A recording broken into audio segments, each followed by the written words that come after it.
जी हाँ दोस्तों, जिन सवाल के जवाब मैं आज आपको देने वाला हूं उसमें सबसे पहले है कि क्या जो बच्चा सेना ज्वाइन कर लेता है एज अ सिपाही वो फिर सीडीएस का एग्जाम दे सकता है और कौन कौन से कमीशन ले सकता है। दूसरा मैं आपको बताऊंगा आर्मी क्लर्क और एसकेटी के अंदर क्या फर्क है।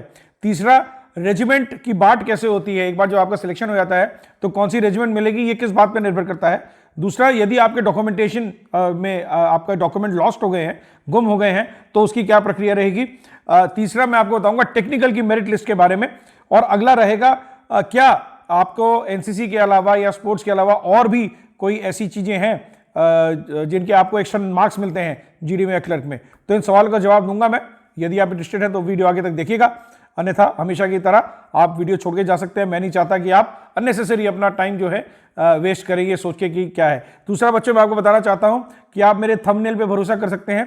मैंने थंबनेल पे जो लिखा है वही कंटेंट अंदर होगा, तो आप थंबनेल से भी पता लगा सकते हैं। अननेसेसरी आप अपना समय व्यर्थ ना करें अगर आपका इंटरेस्ट नहीं है उसके अंदर। तो दोस्तों सबसे पहले मैं आपको बताता हूं, अगर आपकी शैक्षणिक योग्यता के हिसाब से और बाकी सारे पैरामीटर्स के हिसाब से आपकी एज आपके फेवर में, आप ग्रेजुएट है, आपने ग्रेजुएशन कंप्लीट कर ली है अपनी, तो आप बिल्कुल एसीसी अपना सीडीएस का एग्जाम जरूर दे सकते हैं।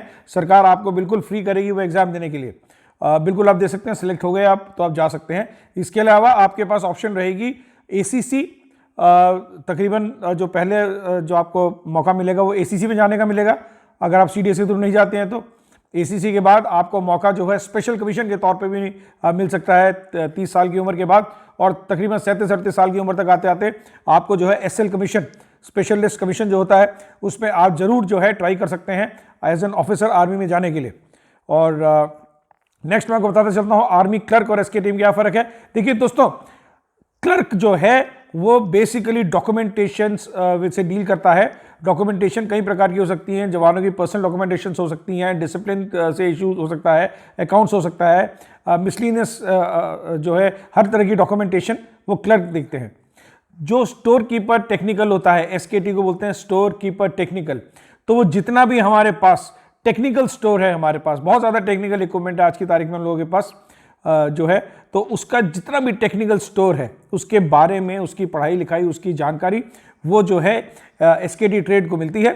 और ये जो है आगे इसमें आगे भी जाके डिवीजन होता है, बट सफाइस टू अंडरस्टैंड कि store keeper technical basically store से रिलेटेड है, स्टोर्स के रखरखाव से, स्टोर्स के लेजर मेंटेनेंस से, स्टोर को डिमांड कैसे करना है, पहले वो स्टोर का नोमेनक्लेचर, वो स्टोर को बोलते क्या है, उस पार्ट को बोलते क्या है, उसका कैट पार्ट नंबर क्या होता है, किस हिसाब से डिमांड होता है, इसके बारे में काफ़ी सारी जानकारी है जो एसकेटी को मिलती है। तो ये आर्मी क्लर्क और एसकेटी के अंदर बेसिकली ये फर्क है। आपको पहले पता नहीं होता कि आपको आर्मी क्लर्क ट्रेड मिलेगा या एसकेटी मिलेगा, ये आपको जो है डिसाइड बाद में होता है जब एक बार आपकी ज्वाइनिंग हो रही होती है।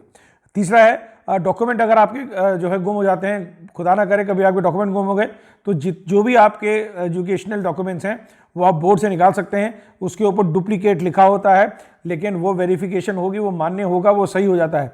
आप जब भी निकालेंगे वो डुप्लीकेट ही निकलेगी, ओरिजिनल तो वो नहीं लिखते हैं, वो डुप्लीकेट लिखते हैं, पर वो मान्य होता है। आप उसको जो है वेरिफिकेशन जब हो जाएगा बोर्ड से तो वो सही हो जाएगा। डॉक्यूमेंट अगर लॉस्ट है आपके तो आप डुप्लीकेट निकलवा सकते हैं। नेक्स्ट आता है रेजिमेंट की बात कैसे होती है। तो दोस्तों हर एआरओ को स्पेसिफिक वैकेंसीज दी हुई हैं कैलकुलेट करके कि उन्होंने कौन से सेंटर्स के अंदर जो है बच्चों को फीड करना है, अपने बच्चों को भेजना है। इसीलिए आपको जो है आपको पता नहीं होता कि आप सोल्जर जीडी में जा रहे हैं तो आपको ये वाली रेजिमेंट मिलेगी, वो सेंटर पे डिपेंड करता है। और ये भी बता दूं, कई लोग जो है पैसा चढ़ा देते हैं, अननेसेसरी लोग उनसे ले लेते हैं कि हम तुमको ये रेजिमेंट दिला देंगे, वो रेजिमेंट दिला देंगे। ऐसा कुछ नहीं होता है, आजकल सब कंप्यूटराइज्ड है। सो कंप्यूटर के लेवल पे आपका टिक होता है कि कौन कौन सी रेजिमेंट के अंदर जाएगा। तो आप बराए मेहरबानी किसी किस्म के झांसे या मुगालते में ना आए। आपको जो है रेजिमेंट, कौन सी रेजिमेंट में जाना है, कौन से रेजिमेंट सेंटर में रिपोर्ट करना है, वो आपका एआरओ डिसाइड करेगा। टेक्निकल की मेरिट लिस्ट में आपको बता देता हूं दोस्तों।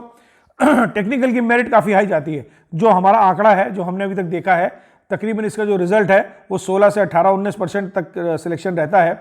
जो अमूमन मैंने देखा है तकरीबन 400-450 बच्चा जो है इसके अंदर अपीयर होता है, और उसमें से कोई 60, 70, 75 इस किस्म से बच्चे जो हैं सेलेक्ट हो पाते हैं। तो इसका मेरिट बहुत ऊपर जाता है।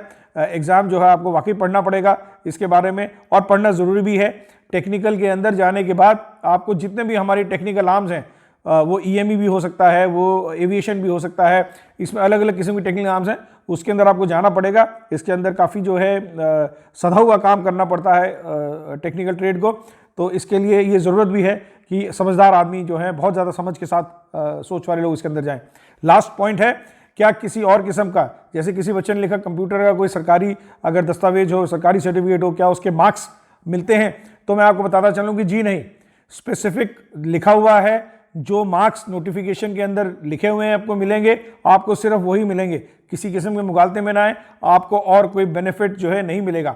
आपने यदि कंप्यूटर कोर्स कर रखा है, आपने कोई और कोर्स कर रखा है, उसको जो है आप एक बार जब सिस्टम में आ जाते हैं, आप नौकरी के अंदर आ जाते हैं, तो आपके जो सुपीरियर्स हैं जिन्होंने आपको टास्किंग करनी है आपकी, वो आपकी सूझबूझ को देखते हुए, आपकी समझदारी को देखते हुए, आपकी क्वालिफिकेशन को देखते हुए हो सकता है कि आपको उन चीज़ों में डालने की कोशिश करें एक संस्था की अच्छी तरीके से चलने के लिए आपकी और संस्था की भलाई के लिए। तो आपको जो है उस हिसाब से आपको टास्क मिल सकता है। बहरहाल इसके नंबर आपको जो है कुछ नहीं मिलेंगे। तो ये कुछ और सवाल थे, इसके अलावा कोई सवाल है कमेंट सेक्शन में डालिएगा, मैं ज़रूर उनका जवाब दूंगा कल के नई वीडियो के साथ। थैंक यू वेरी मच, जय हिंद।